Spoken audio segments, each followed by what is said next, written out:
जिस तरीके से पूरे प्रोसेस को ही पनिशमेंट बना दिया है, जबकि ना कि कंजम्पशन हुआ, ना ही किसी तरीके का पोजेशन उनके पास पाया गया। और खुद आज जो एनसीबी के तरफ से अपना आर्ग्यूमेंट रख रहे थे, उन्होंने कहा था we don't know what the conspiracies that the conspirators will no.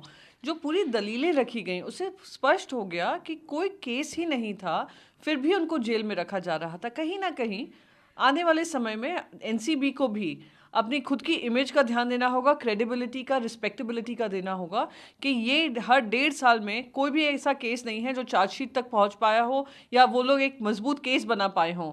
तो दुर्भाग्यपूर्ण है कि देश की एपेक्स एजेंसी इस तरीके की हरकतों में फंसी हुई है जहां पे हाई प्रोफाइल टारगेट्स को लेकर एक्सटॉर्शन हो रहा है। कोर्ट ने 3 दिन का प्रायर नोटिस दिया जाएगा। ये वानखेड़े जी जो अपने आप को सत्यमेव जयते कर रहे थे, पूरे महाराष्ट्र में सिंघम के नाम से माने जा रहे थे, अगर उन पे कुछ प्रश्न चिन्ह उठे हैं और उनकी छवि एकदम साफ सुथरी है तो उनको किसी भी इन्वेस्टिगेशन से डरना नहीं चाहिए।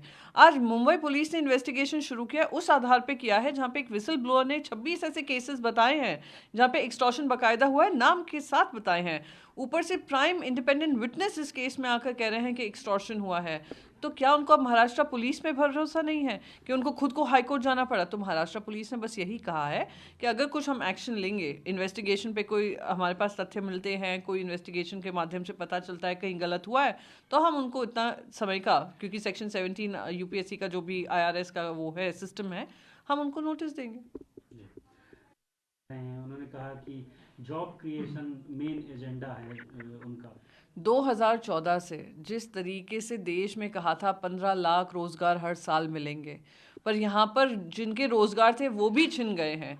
जिस तरीके से तेल के और पेट्रोल के दाम आए दिन बढ़ रहे हैं, महंगाई बढ़ रही है और जिन लोगों के पास नौकरियां नहीं हैं, युवा ढूंढ रहे हैं किसी तरीके से उनको नौकरियां मिल जाएं और नौकरी नहीं मिल पा रही है। अब अगर G20 में बात करेंगे, जब खुद अपने देश में आत्मनिर्भर Bharat, make in India, startup India, stand up India सब शुरू करने के बावजूद भी रोजगार नहीं बढ़ा पाए। उम्मीद करते हैं G20 में जाकर अगर रोजगार के माध्यम से वो बात करते हैं तो देश में ऐसे इन्वेस्टमेंट्स आएंगे जहां रोजगार बढ़ेंगे।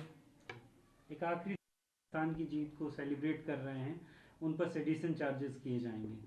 आप सब करिए, आपको सेडिशन चार्ज जो पाकिस्तान को लेकर सेलिब्रेट कर रहा था करिए, पर सबसे पहला प्रश्न योगी जी से और मोदी जी से पूछना चाहिए कि इंडिया वर्सेस पाकिस्तान होने ही क्यों दिया, जब हमारे बॉर्डर पे रोज आए दिन सैनिक मर रहे हैं।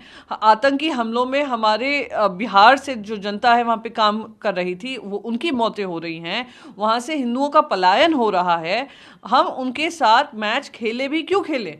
और उसके बाद आप अपनी राजनीति करें तो उससे स्पष्ट हो रहा है कि यूपी के तो कोई विकास के काम नहीं है जिसके बारे में आप चर्चा कर सकते हैं।